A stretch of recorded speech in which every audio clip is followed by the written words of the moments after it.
हर बात को सह जाना। तास्तितिक्षस्व भारत, जितना सहनशील होगा उतना बड़ा वो भक्त बनेगा। जब कोई इस मार्ग में चलता है तो उसके सामने इस बात की परीक्षा आती है, तुम कितना सह सकते हो। जब आपको बुरा लगना ही बंद हो जाएगा तो आपको भगवान परमानंद प्रदान करेंगे। जब तक बुरा लगता है तब तक साधन करो और उस बुराई को सह जाओ। जो आपसे कोई गाली दे रहा है, अपमान कर रहा है, निंदा कर रहा है, या काम क्रोध लोभ कुछ भी, सह जाओ, चुप रहो, शांत रहो, सह जाओ। नहीं, किसी से कह देते हैं तो हृदय थोड़ा खाली हो जाता है, तो कहते हैं यहां नहीं होगा। रहीमन मन की मन व्यथा रखिए मन में गोए, ये दिव्य सिद्धांत है। कहू ते कछ दुख घटी होई, कहने से दुख कम हो जाता है। पर काहि कहो यह जान न कोई, पर किससे कहूं, इस बात को कौन जानेगा। तो रहीमन मन की मन व्यथा रखिए मन में गोए, सुनी ठलई हैं लोग सब बांट न ले है कोई। विनोद होने लगे, तुम्हारा मजाक बना देंगे लोग। सहनशील, बहुत गंभीर। वैसे भी साधुता की जब बातें आती है तो सहनशील, आशय, उदार, धीरज सहित विवेकी, जहां देखो तहां तितिक्षवः पहला शब्द है साधु के लक्षण का। यहां कह रहे हैं दो बातें भक्त की पहली पहचान। पहला, सहनशील कितना है। लोग उसे बुरा कहेंगे, उसकी हंसी उड़ाएंगे, उस पे कटाक्ष मारेंगे, उसका अपमान करेंगे, उसको छोड़ देने की धमकी देंगे, उसको लड़ने के लिए उत्साहित करेंगे। उसकी पराजय भी हो सकती है, पर वो शांत गंभीर, अपनी अंदर की वृत्ति को कभी विचलित ना होने दे, सह जाए। बहुत ध्यान देने की बात है। भजन करके उसे बचाना कठिन, बचा के पचाना कठिन। ये है भजन करना और उसको बचाना और उसको पचाना। आपको बुरा कहेंगे, पूज्य बाबा कह रहे, हंसी उड़ाएंगे, आपके कटाक्ष मारेंगे, बड़ा भजनानंदी बनता है, किसी से तो बात ही नहीं करता है, अपने को कुछ ज्यादा ही भगत समझते हैं क्या। ऐसे क्या क्या कटाक्ष करेंगे, आपको लड़ने के लिए उकसाएंगे, उत्साहित करेंगे कि आप लौट कर उनको जवाब दीजिए, लड़िए।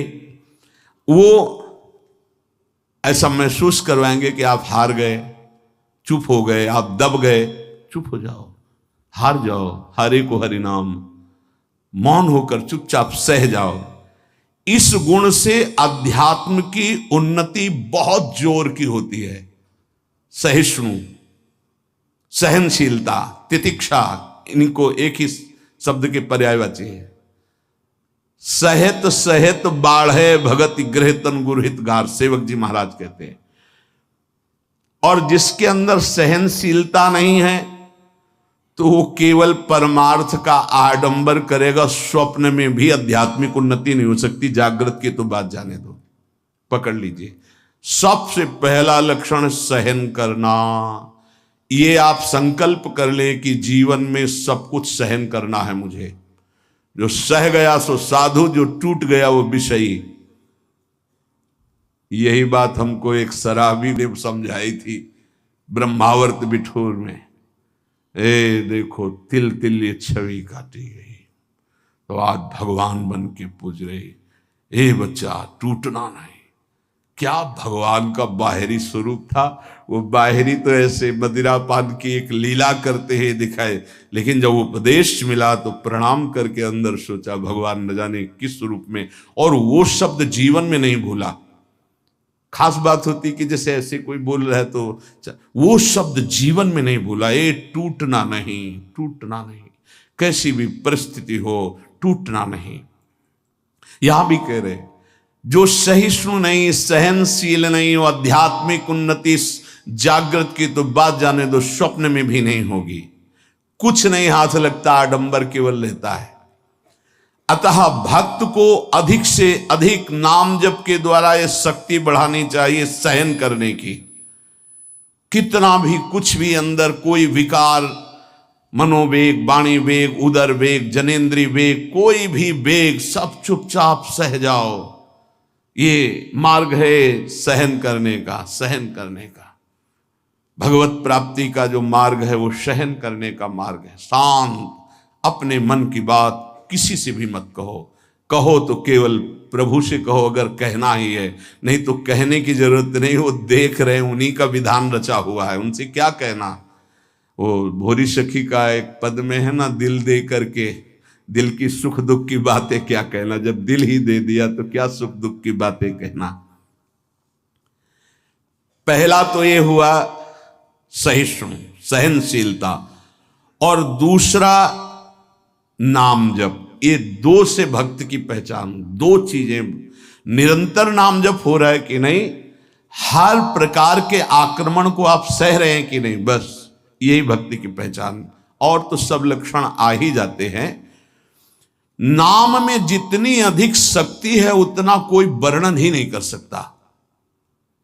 इतनी अधिक अचिंत शक्ति नाम में है। नाम में जितना मन लगाओगे तो तुम्हारा मन निर्मल और तुम्हारा बल बढ़ता जाएगा और वो निर्बल होता जाएगा। दोनों बात समझ लो, मन निर्मल और निर्बल। निर्बल तुम्हारे अधीन। अभी क्या है, मन बलवान और हम उसके अधीन हैं, और मन मलिन तो हमको संसार में फंसा रहा है। नाम में जितना आपका भाव बनता जाएगा, श्रद्धा विश्वास बनता जाएगा, उतनी ही तुम नजदीक प्रभु के पहुंचते जाओगे। भजन करना कठिन, करके बचाना कठिन, पचाना एक सूत्र केवल, सब कुछ सहन करना है जीवन में। भूख प्यास गर्मी सर्दी, मान अपमान निंदा स्तुति, सब सहन करना, चुप शांत एकदम अंदर, और नाम जप। बस ये दो बहुत जोर की बात बाबा ने बताई कि सहनशीलता और नाम जप ये प्रधान दो गुण हैं जिससे भक्त की पहचान होती। तो हम अंदर अपने करें, दूसरों पे नहीं, अपने अंदर कितना नाम जप कर रहा, हम कितना सहनशील है।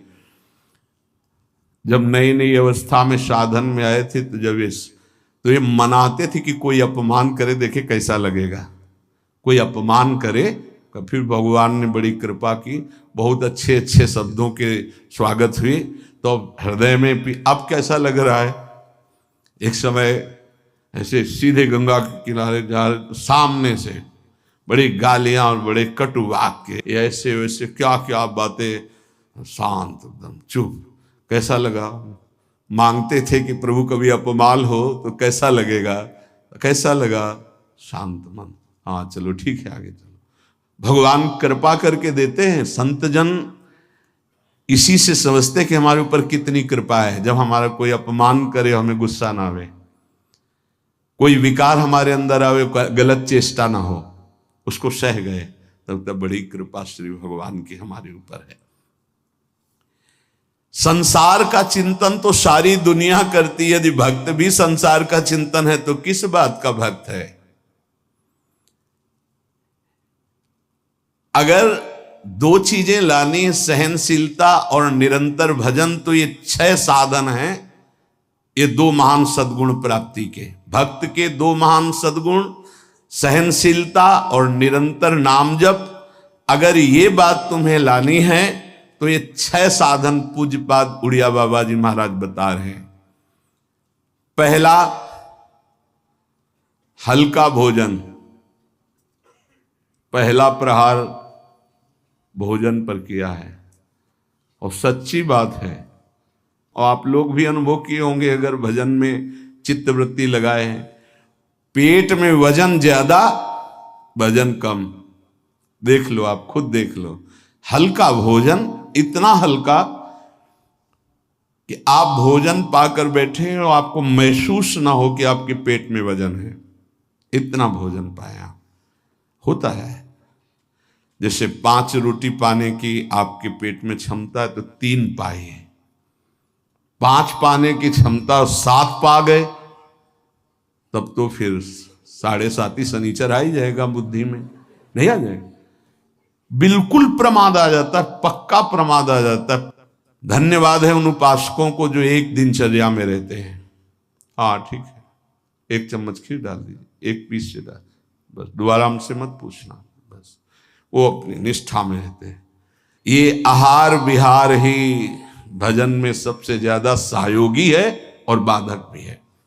हल्का भोजन लिख रहे हैं बाबा, हल्का भोजन मतलब सुपाच्य भोजन और आधा पेट भोजन। एक दिन चर्चा हुई थी, अगर याद हो पीछे, 400 ग्राम अन्न में 24 घंटे में बहुत स्वस्थ शरीर रह सकता है। केवल रसेंद्री फंसाए है, रसेंद्री।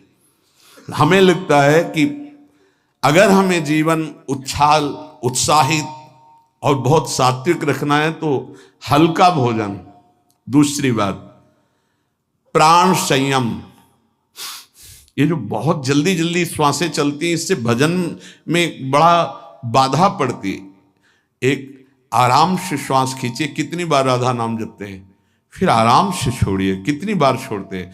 प्राणों का संयम आवश्यक है, इसलिए 2-3 प्राण वायु का संशोधन की प्रक्रियाएं हैं जिनको सबको करना चाहिए। ये प्राणायाम के अंतर्गत नहीं, हम भजन की बात कर रहे हैं।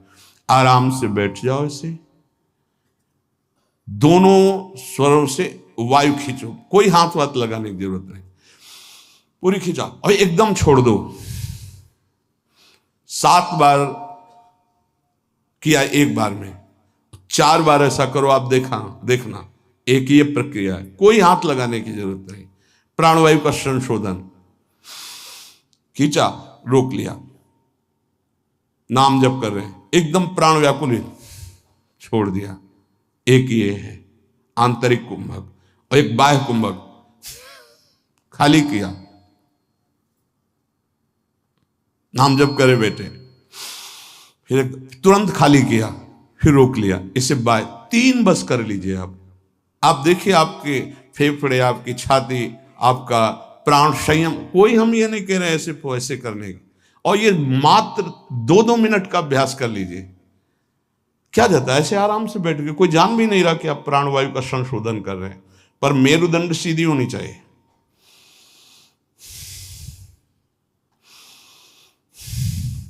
जितना अधिक खींच पाओ, अधिक छोड़ पाओ, 6 बार, 7 बार, 8 बार, बस, इससे ज्यादा नहीं। और ये 4 बार दिन में, एक बाह्य कुंभक, एक आंतरिक कुंभक, ये 5-5 बार कर ली। आप देख लीजिए आपका प्राणवायु कितना, जितना प्राणवायु पवित्र होगी उतनी सुंदर अन्न पाचन क्रिया होगी, और उतना ही आपके मस्तिष्क में एक गुदगुदाहट सी, ध्यान करने की इच्छा होगी। मंत्र जपोगे तो एक प्यारा लगेगा। अब जब प्राणवायु किसी के देखो ना, एकदम अगर एकांत कमरे में हो तो ऐसा लग रहा है जैसे धौंकनी चल रही, क्योंकि स्थूल प्राणवायु है, उसकी आवाज अलग ही सुनाई देगी। प्राणवायु का संयम, भोजन हल्का और प्राणवायु संशोधन कृपया जरूर करें, चाहे वृद्ध शरीर हो चाहे जवान शरीर हो, ये जरूरी है प्राणवायु का संशोधन।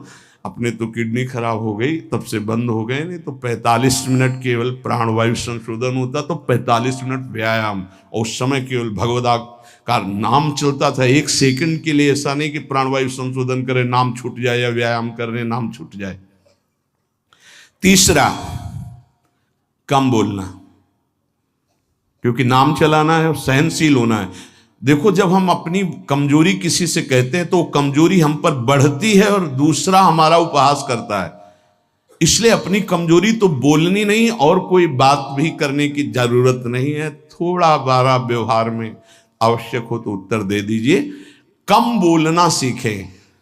उपासक जब अपनी रहने पे रहता है तो हमें लगता है कि धन्यवाद का पात्र है, जो अपने को जलाकर प्रभु के चरणारविंद तक पहुंच रहा है। बहुत कठिन विषय है, प्रणाम है उसको जो अपने को जलाकर आगे बढ़ रहा है।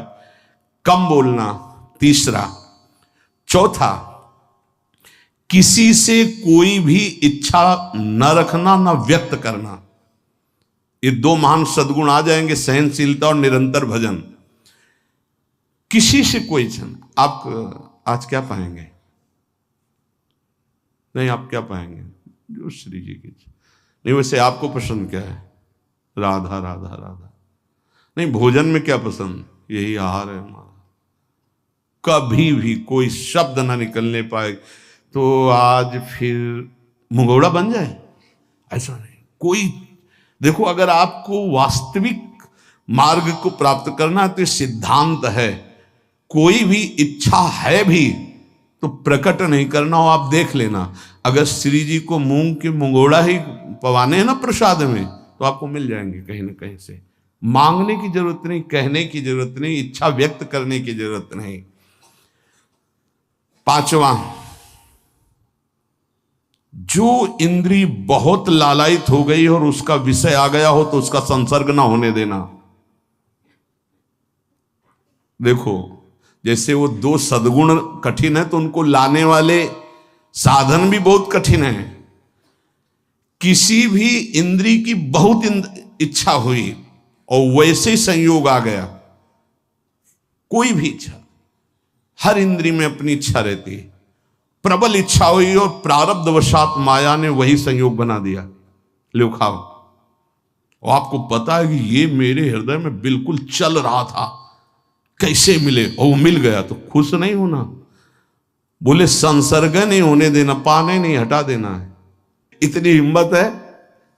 पहला लक्षण सहिष्णु, वो दूसरा निरंतर भजन। जो तुम्हारी, ये सब बातों में नहीं कह रहे, जिसकी प्रबल इच्छा थी हमारे अंदर और वही आ गया संयोग से, यही बात गुरुदेव ने बताई थी। बोले जो प्रिय वस्तु हो उसका संयोग इंद्रियों के संसर्ग में ना होने पाए और उसको भोग लगा बांट दो। तो बाबा कह रहे किसी भी प्रिय बात, प्रिय वस्तु, वो इंद्रिय भोग जब उपस्थित हो तो उसका संसर्ग ना होने देना। इससे दो सामर्थ्य जागृत होंगी, निरंतर नाम जप और सहिष्णु, सहनशील।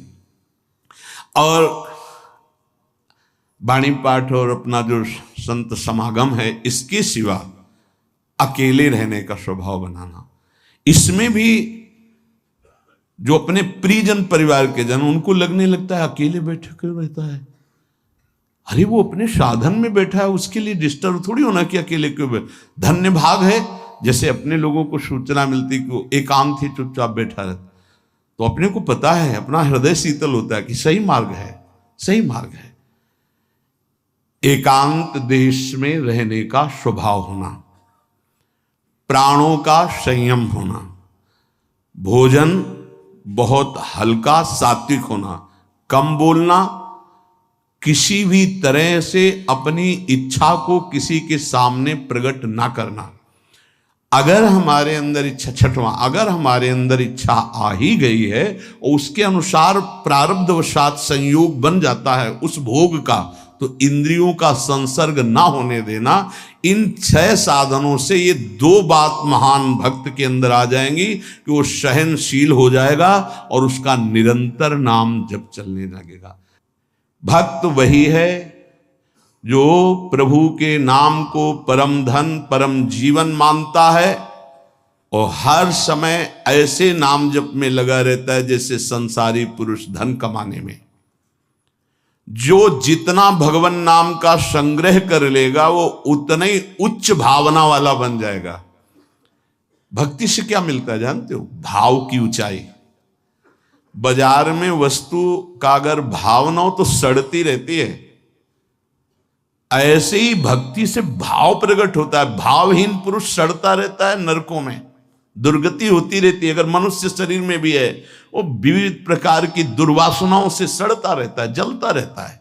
और भक्त भावोत्सवेन भजताम रस काम धेनु, भाव में डूबा आनंद मगन रहता है। ये भाव कहां से आता है? जितना नाम रूपी धन एकत्रित करोगे उतना ही महंगा भाव आपके अंदर आ जाएगा।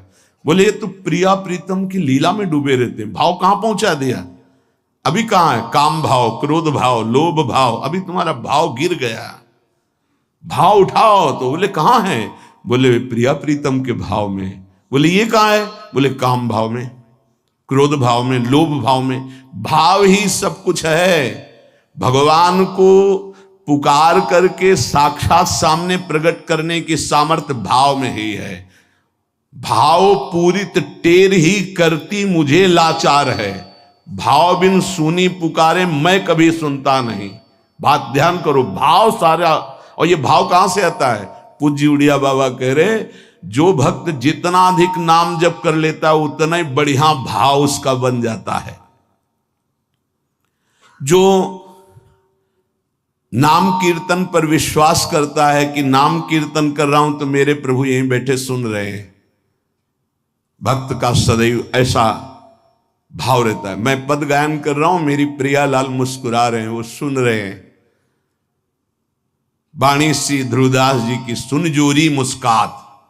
अगर तुम्हें भाव नहीं आ रहा तो आचार्यों ने लिखा है कि जब 42 लीला गाई जाती है तो जोरी प्रिया प्रीतम परस्पर देखकर मुस्कुराते हैं और गायन और श्रवण करने वाले उपासकों पर कृपा करते हैं। जो सांसारिक पुस्तकों को, समाचार पत्र को और विलासिता भरी काम भरी बातों जिसमें लिखी हुई ऐसी पुस्तिकाओं को जो पढ़ते हैं वो कभी भक्त नहीं बन सकते। बाबा के समय मोबाइल नहीं चला था 60-70 वर्ष पहले, ये तो 35 वर्ष बहुत हुए होंगे, नहीं मोबाइल को भी लिख देते, क्योंकि उस समय पत्रिका ही गंदी बातों की लिखा पढ़ी वाली बातें पढ़ी। अब तो मोबाइल वाली बातें हैं। वो भक्त नहीं हो सकता जो गंदी बातें देखता है। नहीं, आपको तो अपनी वृत्ति पवित्र करनी, बचानी है। बहुत सावधानी की जरूरत है। एक छोटा सा बच्चा 13 वर्ष का, एकांतिक में, बहुत सुलझा व्यक्तित्व, अवस्था 13 वर्ष की, व्यक्तित्व बहुत सुलझा। जब वो अपने संयम की बात तो हम कहा भाई मोबाइल तो नहीं रखते, उनका लैपटॉप रखते हैं। तो हम कहा उसमें भी वही गलती होती है क्या? क्योंकि कभी हमने तो बोले हाँ सर्च करके वैसे किया जा सकता है। तो उनका फिर तो गलती होने की संभावना है। बोले हो चुकी गलती, अब संभाल लो। छोटे छोटे बच्चों में गलती कराने की सामर्थ्य इस मोबाइल लैपटॉप में है। विश्वास कीजिए बहुत बढ़िया समय है, निकल चलो। ये माया फंसाने के लिए सब सूत्र फेंकेगी, आपको फंसना नहीं है। कोई सुख नहीं, केवल जलन, केवल अशांति, केवल समय नष्ट होना। भक्त वही है जिसको भगवान से भी अधिक संत महात्मा प्यारे लगे। सातों सम मुहिमे जग देखा, भगवान श्री राम कह रहे हैं सबरी जी के सामने, सातों सम मुहिमे जग देखा, मोते अधिक संत। पूज्य बाबा कह रहे हैं भक्त वही जिसे संत, भक्त, महात्मा भगवान से भी बढ़कर प्यारे लगे। आज राम जी के प्यारे हमें मिल गए, आज श्याम जी के प्यारे में, आज प्रियाजू के प्यारे मिल गए। वैकुंठ प्रिय दर्शना दुर्लभो मानुषो देहो देहि नाम क्षण भंगु रहा, तत्रापि दुर्लभम मन्येत वैकुंठ प्रिय दर्शनम। आहा, भगवान के प्यारों के दर्शन प्राप्त होना। भक्त वही है जिसकी जिह्वा हर समय नाम जप में लगी रहती है और बातों के लिए वो मूक हो गई है। नारायण हरि भजन में पांचों न सुहाग, जो सच्चाई से मार्ग में चल रहा उसको अच्छा ही नहीं लगता। विषय भोग, निद्रा, हंसी, जगत प्रीति, बहु बात नहीं अच्छा लगता। भक्त वही है जो अपने चित्त को सुरक्षित रखता है। लोग और सब बाहरी वस्तुओं को सुरक्षित रखने की चेष्टा करते हैं पर चित्त को गंदा कर देते हैं। गंदा चित्त, गलत चिंतन। भक्त बाहरी वस्तुओं की सुरक्षा हो, चाहे आग लग जाए, लेकिन चित्त में सुरक्षा में कोई फर्क ना पड़े। चित्त हमारा चित्तचूर के चिंतन में लगा रहे। जहां तक बन सके अपने चित्त को बचाने की कोशिश करो। साधक अपने चित्त को सुरक्षित रहता है, अपने चिंतन को सुरक्षित रखता है। वही साधक है जो चिंतन को सुरक्षित रखे, और कोई परवाह नहीं सुरक्षा रहे या ना रहे। चित्त सुरक्षित है तो निरंतर चिंतन का प्रभाव भगवत साक्षात्कार करा देगा। भक्त वही है जो प्रभु से केवल प्रभु को मांगता है।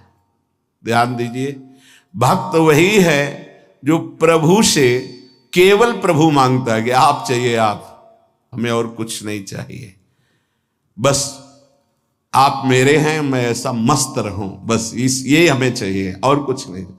आप से आप चाहिए, बस आपसे आपकी माया का कुछ नहीं चाहिए, आप चाहिए। भक्त वही है जो भारी विपत्ति काल में किसी भी व्यक्ति का सहारा न लेकर इष्ट के भरोसे रहता है। ये बहुत कठिन बात है। जब आपके अंदर कोई समस्या जागृत होती, विपत्ति जागृत होती, तो आपका मन कहां जाता है? प्रियाजू पे, या किसी व्यक्ति, किसी सलाहकार मित्र, यार हम बहुत समस्या में हैं, बहुत हमारा मन अशांत है। नहीं, नहीं कहना। प्रभु की छवि लो और छाती से लगा के उनसे बात करो, हमारा चित्त बहुत अशांत है, प्यारे आप संभाल लो। या बाहरी कोई विपत्ति है तो आप बात करके देखो ना कभी, पर भाव नहीं है तो बताया नहीं। फिर वो भाव बिन सुनी पुकारे मैं कभी सुनता नहीं, इसीलिए नाम जप से भाव का जागरण होता है। भाव से यदि पुकारे तो हमने सेकंड में परिवर्तन होते हुए देखा। 1 सेकंड में परिस्थिति का परिवर्तन, 1 सेकंड में भारी से भारी समस्या का समाधान, जो ही प्रभु से प्रार्थना, उसका तत्काल परिणाम देखा है। एक मात्र भगवत चिंतन ही समस्त विपत्तियों के नाश का उपाय है। हरि स्मृति सर्व विपदि मोक्षणम। इसलिए कभी किसी से सहायता मत मांगो। अगर किसी और की सहायता मांगी तो द्रौपदी की तरह परेशान होना पड़ेगा। आखिरी में द्रौपदी जी ने ठीक जगह सहायता मांगी। हा गोविंद द्वारिका वासिन, तो यहां से वस्त्र हटा नहीं पाया 10,000 हाथियों का बल रखने वाला दुशासन। हम लोग बड़े कमजोर भक्त हैं। थोड़ी सी भी बात हो तो हम किसी का, अन्य का सहारा ले लेते हैं। माता पिता भाई बंधु रिश्ते नाते ठीक है ये, लेकिन सहारा सिर्फ इष्ट देव का। जरा इस शब्द पर देखिए, मेरी महारानी श्री राधा रानी, जाके बल में सबसों तोरी, लोक वेद कुल कानी। किया आपने, तोड़ा आपने।